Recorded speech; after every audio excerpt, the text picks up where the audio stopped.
Well, hello there again. How are you? I hope you're all doing amazing. In Australia, it's 5 days before Christmas. All right. What I want to say is we are a multicultural and multi-religious country.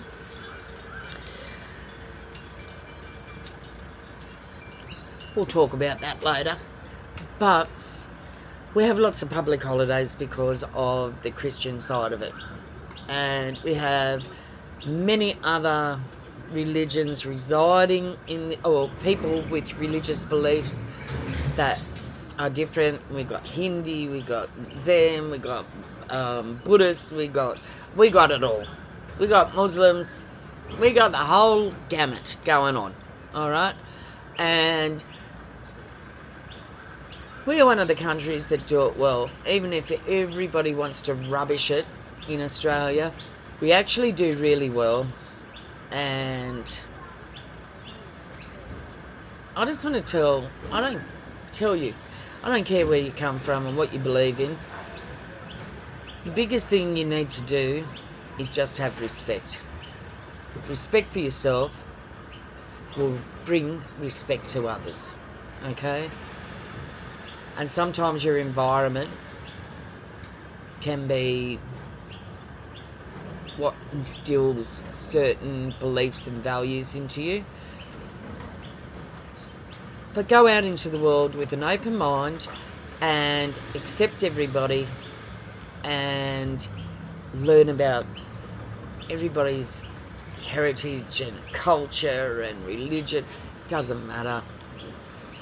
What I want to say is, before I go into this amazing story, and this is not a religious channel, all right? Far from it. What I want to say is, I don't care. Actually, I'm going to take this off so I can look you in the eye. I don't care how you were raised. I don't care what country you come from. I don't care what level in society, economically, you come from. All right? Atheists, guess what? I'm a theist, apparently. I only learnt this recently because I never knew what I was. I was raised with Catholic, and then I seen so much stuff on the opposition. Look, you don't even know what I was raised with. So I want to say to you, whatever you were raised in and whatever you were taught to believe, there's only one God. And while everybody's fighting and feeling uncomfortable around each other, all right, that, look, there's Hindus and all the deities and this and that, but at the end of the day, as prophets, sorry about the tram, all right, because this is really important to get out there, all right? There's prophets in Islam, there's saints in, I don't even know, do you know what I mean? Like, I don't even know. I have to check all this shit out, whether there's saints in Islam or whatever. I know that there's angels in every religion, and they're all the same names, all right? What I want to tell you is, like, if you actually believe that there's a bigger power, whether you call it the universe, whether you call it God, be harmonious, because we all believe in the same thing. All right? Anyway, we're getting away from that. What I want to tell you is about Christmas and Saint Nick. All right? I want you all to be nice to each other. I want you to know that if you feel unloved, I love you. I love you all. I love the people that hurt me. I love the people that disappointed me. I love the people that are kind to me. I love the people I watch on the news. Christmas time is a celebration of love. All right? Anyway, we're going to go to Saint Nick and where Christmas come from. While you all think it's up in Lapland with the jolly old red fella, you know, red suit, big beard.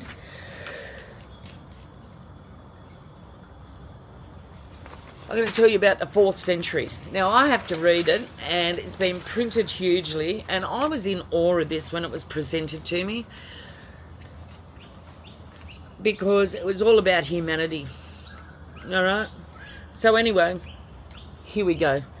Did you know that at one time, the real Saint Nicolas, which is Santa, was an even more popular Santa Claus than today?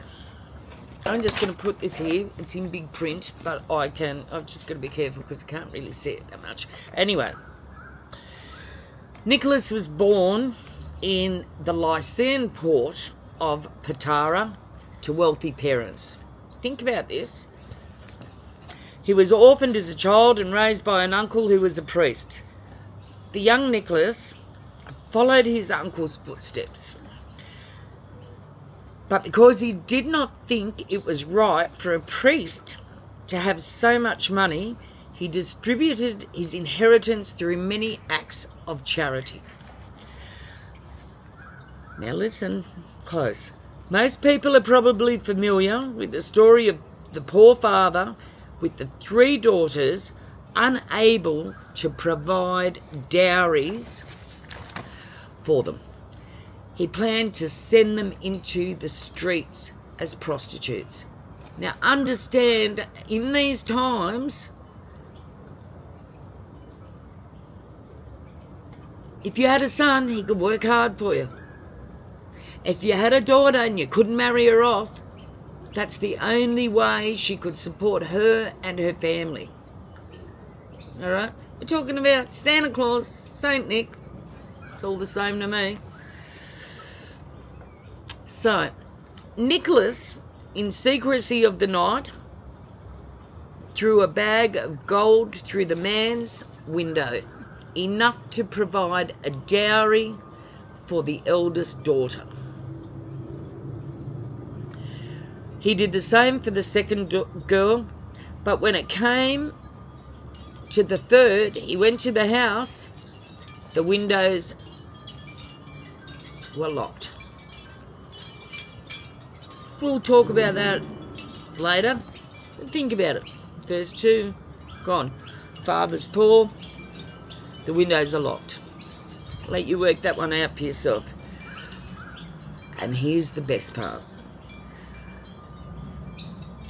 So Nicholas climbed to the roof and dropped the bag of gold down the chimney, where it fell into a stocking drying on the hearth. And that, they say, is how the tradition of the Christmas stocking began. You know, your little red stockings with all your names? Think about this. Although in many countries, Saint Nick puts goodies in shoes rather than stockings, for this reason, Saint Nicholas is the patron saint. Now, I'll run that in, but I'm going to start again, and we're not going to edit this because we haven't got time. So, he's dropped the gold down the chimney because the father's locked the windows because Saint Nick was able to bail out the first 2 daughters, but I'm thinking, what was the father going to do if the 3rd daughter got married? All right, so all the windows are locked, so we're going to start again with how the chimney come about. All right, for this reason, Saint Nicholas is the patron saint of children, of maidens, and in art, the 3 sacks of gold became 3 gold balls, the symbol of pawnbrokers who also claimed Saint Nicholas as their patron. Let me see if I think I can see this. My support worker printed it out for me, and I have been mulling over this all week. So let's get back onto Saint Nick, all right? And I believe in angels, and look, I want to tell you a little history, and this is where it'll bring us all together, all right?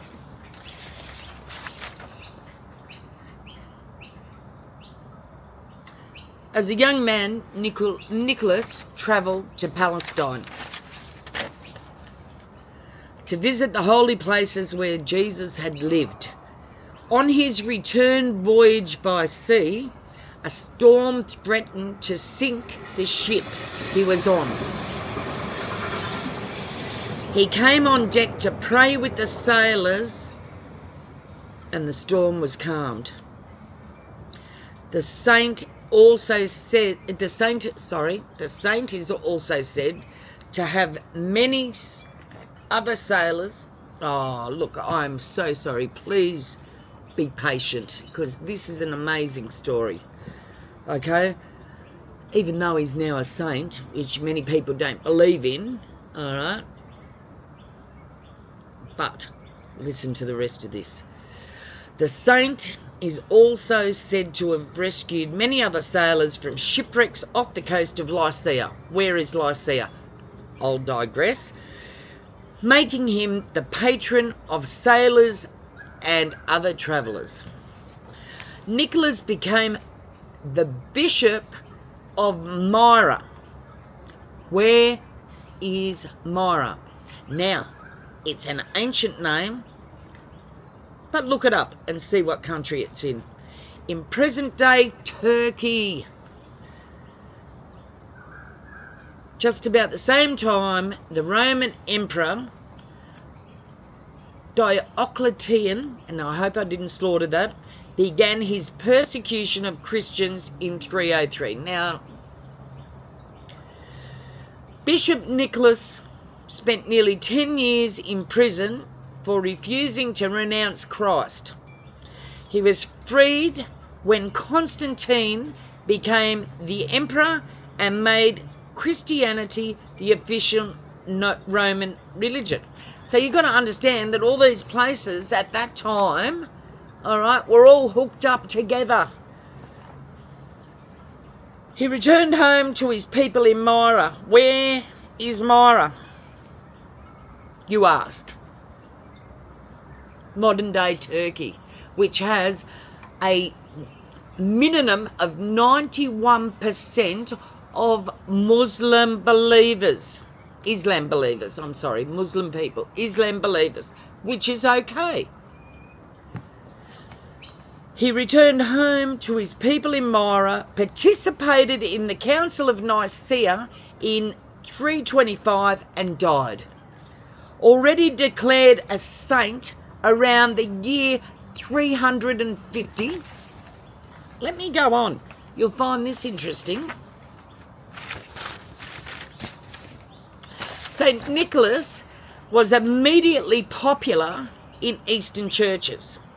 In 1087, the people of Bari, a coastal town in southern Italy, raided Myra and took the remains of Saint Nicholas to their city.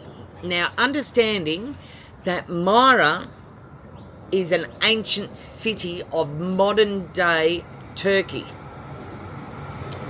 Don't mind that. Stay tuned, fellas. All right? This is fascinating. Where they remain today in the Basilica of Saint Nicholas. Many miracles, trying to read this, it's just like difficult. Many miracles were reported by people who visited the church in Bari.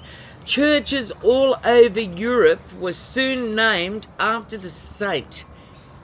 More than 2,000 in all. Now, this is where it gets. In the Middle Ages, celebrations for the Feast of St. Nicholas rivaled the Feast of Easter, the most important holiday in medieval times. In many places, a boy was crowned bishop for the day, and parties were held. Several St. Nicholas plays were written and performed. One recounted the tale of Saint Nicolas restoring life to 3 students who had been murdered by an evil innkeeper, cut up and stuffed in a barrel for pickling. This story made him the patron saint of students. And many college towns, including Oxford, held feasts for students on Saint Nicholas Day. Saint Nicholas is the patron saint of Russia, Greece, Bari, Sicily, Amsterdam, and Lorraine, France. He is the patron of children, students, maidens, pawnbrokers, merchants, sailors, travellers, judges, bakers, and paupers. Think about that. Go back and think about that. Have a think about that. Diverse, from the rich and the lawmakers to the absolutely impoverished. Blows my mind, people.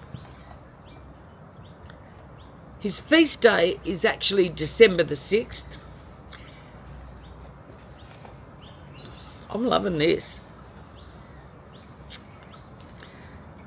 And whether he makes his appearance as a bishop or on a white horse or a jolly old man in a red suit, Saint Nicholas is probably one of the most universally known symbols of the Christian season throughout the world.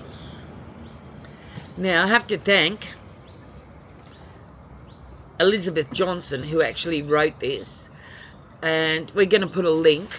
So now I don't have to look at that anymore because it's just a nightmare. Oh, it's just a nightmare. But I wanted just to see. What I wanted just to see is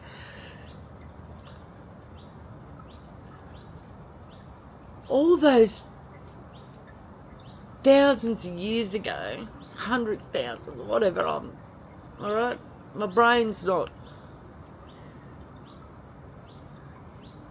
People were helping each other regardless of who they were, of what their beliefs were. Like Myra's in Turkey. Turkey has a population of, what I was saying, 91% Muslim people. The major historical churches, like the first church that existed is in, I can't even tell you the town because I'm a bit flustered about all this because I had to read that and it was difficult, is in Turkey. 97% Muslim, believers of Islam, and Christian churches are there. What I want to tell you is, at the end of the day, just let everybody believe in what they want to believe in. We have one God, and only one God. We've got lots of, like saints and deities and whoever you want to, prophets, whatever you want to think about. But Christmas should be a time in a multicultural country like Australia where majority the people, to be honest, don't give a shit. I'm going to be real here. Don't give a shit. Alright? So don't let me offend any religious people because I believe in God. But I believe in all our gods. Okay? Doesn't matter what you think. There's one God and he loves all of us. Alright? If you're a good person, celebrate it. If you just indoctrinated or you want to find a way to hurt people, then you're going to do it. But in Australia, we have holidays, and don't you worry, I'll chat to you about the Catholic Church, which I was baptised into, and, But what I believe in is faith and hope and kindness. And I have many friends of many different religions. And I just want to say, in particular in Australia, is it's okay not to believe in the Christian side of things, all right? But you may as well take advantage of the public holidays, okay? Because guess what? We have them, all right? Just enjoy it and just be kind to your families, be kind to your next door neighbour, learn about each other. Just bring love into it all. That's all you need to do, is just bring love into it all. Simple as that. That's what it's all about. Anyway, probably bored you to tears. I've got to go because that was really difficult for me to read that. Understand. There's one other thing. My young fellow Thomas that helps me and has got to try and put this together before he leaves today, which is very soon. He's going to be away for about 3 weeks. He has recorded a video to help me try and record some shorts or whatever so I can keep going with the channel. I don't know whether I can do it. But if you miss me, 3 weeks I'll be back. Another thing I want to say is I love you all. I don't care where you come from or what you believe in. Over Christmas, if you feel you haven't got anybody, I'm with you. I care about you. I care about you. I don't care where you come from. So I just want to say be blessed and grateful. If you're in Australia, please drive safe. Just love on the people around you. And if you're any other religion and you live in Australia, just take advantage of the public holidays. Guess what? If you work, you're getting public holiday rates. If you're off, you've had a public holiday, why wouldn't you celebrate? Anyway, I'm going to go.